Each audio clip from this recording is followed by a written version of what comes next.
Setelah beberapa bulan tidak ada kabarnya, akhirnya kabar terbaru soal Paul Zhang kembali ditayangkan banyak media. Sebelumnya, kasus penistaan agama yang dilakukan Paul Zhang sudah diproses oleh kepolisian dengan status tersangka untuk Paul Zhang. Namun kendati demikian, karena Paul Zhang berada di luar wilayah yurisdiksi Indonesia, polisi tidak bisa serta-merta menangkap dan membawa pulang Paul Zhang ke Indonesia untuk diproses hukum. Oleh karena itu, upaya terakhir yang dilakukan Polri adalah meminta surat red notice kepada Interpol. Kabar terbaru mengatakan bahwa Interpol menolak permintaan red notice dari Polri. Berikut beritanya dikutip suara.com. Kami terkendala yurisdiksi, kata Kabar Reskrim Polri Komjen Agus Andrianto, seperti dikutip dari Antara di Jakarta, Kamis 19 Agustus 2021.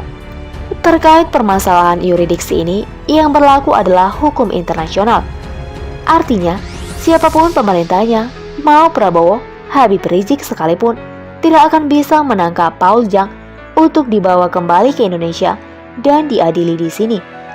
Namun karena Fadlizon begitu benci kepada pemerintahan Jokowi, Fadlizon berlagak bodoh, seolah-olah pemerintah membiarkan penghina agama Islam. Fadlizon pura-pura lupa seperti lagunya Mahen, kalau selama ini sudah banyak yang menghina agama Islam ditangkap dan dimasukkan ke dalam penjara. Antara lain, Ahok, Syaifuddin Ibrahim, Apollinaris Darmawan, bahkan Meiliana yang sebenarnya bukan menghina Islam, tapi karena menyinggung toa yang dipakai di masjid-masjid, bahkan dihukum 18 bulan.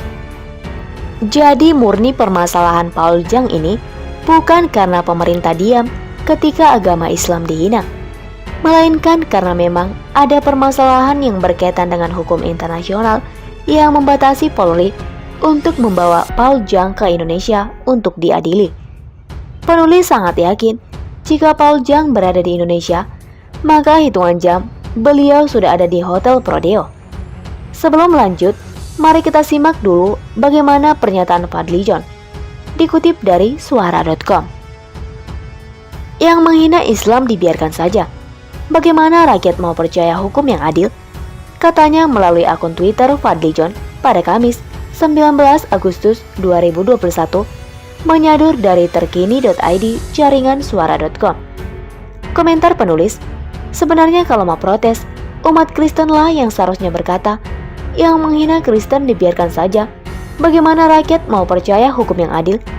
Pernyataan ini jauh lebih pas, karena sudah banyak yang menyinggung Islam ditangkap, sedangkan yang menghina Kristen seperti Waloni, Uwas, Iren Handoyo, Felix Yao, Bibip tidak pernah ditangkap. Adapun ustadz-ustadz yang ditangkap seperti Bibip, Bahar Smith, almarhum Mahir, bukan terkait dengan kasus penistaan agama. Fadlizon kalau niatnya benar-benar agar hukum tegak, kenapa tidak protes ketika tokoh-tokoh yang menghina Kristen sampai sekarang masih bisa melancarkan hinaan-hinaannya? Jelas karena jika mengangkat isu penghinaan terhadap Kristen, efek secara politik yang akan terjadi tidak seheboh jika menangkap isu terhadap agama mayoritas. Jadi dari sini, siapapun bisa mengambil kesimpulan bahwa yang dilakukan Fadlizon tidak lebih dari provokasi demi kepentingan politik. Pertama, karena jelas siapapun pemerintahnya tetap akan ditolak Interpol jika meminta red notice karena terkait yurisdiksi yang berada di luar wilayah hukum Indonesia. Kedua, jika memang benar-benar ingin menegakkan hukum, kenapa tidak protes ketika agama lain dihina? Jelas karena memainkan isu agama selain Islam tidak akan memberikan efek apa-apa secara politik. Fadlizon kan pengennya provokasi sehingga politik di tanah air menjadi panas. Lalu ketika semuanya kacau, Fadlizon akan muncul seolah-olah sebagai pahlawan. Apalagi saat ini Kadrun sedang semangat-semangatnya setelah Taliban berhasil menguasai Afghanistan. Kadrun merasa kalau Taliban saja bisa mengalahkan Amerika, maka mereka yakin bisa menumbangkan pemerintahan sah saat ini. Penulis berharap kasus ini tidak menjadi bahan bakar di masyarakat untuk membuat keadaan jadi panas. Kasus penistaan agama ini adalah kasus yang sampai saat ini masih menjadi kelemahan pemerintah. Pemerintah sebaiknya mulai menentukan sikap apakah akan memproses penista agama. Jika ya, maka lakukanlah tanpa pandang bulu. Jika masih tidak bisa adil dan menindak tanpa pandang bulu, lebih baik kembalikan saja urusan agama ini kepada masing-masing umat. Silakan berdebat, namun jangan sampai terjadi pelanggaran hukum yang menimbulkan kekacauan seperti persekusi dan kekerasan fisik. Karena pada dasarnya, semua agama sama menganggap agamanya paling benar dan yang lain sesat. Begitulah kira-kira. Setelah beberapa bulan tidak ada kabarnya, akhirnya kabar terbaru soal Paul Zhang kembali ditayangkan banyak media. Sebelumnya, kasus penistaan agama yang dilakukan Paul Zhang sudah diproses oleh kepolisian dengan status tersangka untuk Paul Zhang. Namun kendati demikian, karena Paul Zhang berada di luar wilayah yurisdiksi Indonesia, polisi tidak bisa serta-merta menangkap dan membawa pulang Paul Zhang ke Indonesia untuk diproses hukum. Oleh karena itu, upaya terakhir yang dilakukan Polri adalah meminta surat red notice kepada Interpol. Kabar terbaru mengatakan bahwa Interpol menolak permintaan red notice dari Polri.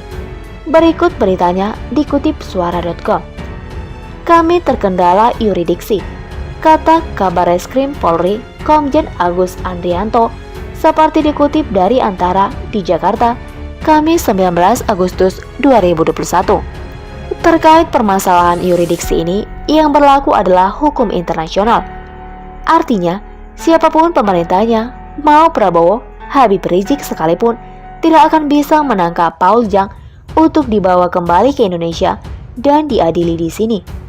Namun karena Fadlizon begitu benci kepada pemerintahan Jokowi, Fadlizon berlagak bodoh, seolah-olah pemerintah membiarkan penghina agama Islam. Fadlizon pura-pura lupa seperti lagunya Mahen, kalau selama ini sudah banyak yang menghina agama Islam ditangkap dan dimasukkan ke dalam penjara.